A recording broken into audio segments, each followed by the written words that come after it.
Preduvjet za podnošenje zahtjeva prema Europskoj uniji bila je registracija oznake zemljopisnog podrijetla livanjskog sira sukladno propisima Bosne i Hercegovine, što je uz svesrdnu pomoć Državne agencije za sigurnost hrane ostvareno 2020. Tada je pokrenut i postupak zaštite na razini Europske unije, usuglašeni svi dokumenti te odgovoreno na sva dodatna pitanja. U 11. mjesecu ove godine službeno dobili zaštitu zemljopisnog porijekla za livanjski sir na nivou Europske unije, što nas čini prvim proizvodom sa prostora Balkana i zemalja koje nisu članice Europske unije da imaju jedan proizvod zaštićen na nivou Europske unije.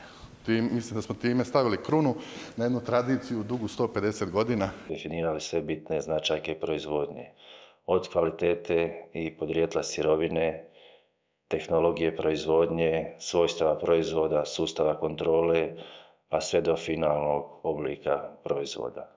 Na taj način smo zaštitili proizvodnju livanjskog sira u originalnom obliku, te dali podršku izgradnji identiteta proizvoda. Nadam se da će to potaknuti i druge ljude da se bave ovim poslom. Najveća možda tajna livanjskog sira i ovog posla je u tim našim kooperantima koji imaju jednu dugu tradiciju u bavljenju stočarstvom. Da nema tih kooperanata dobri, ne bi bilo ni nas u ovom poslu.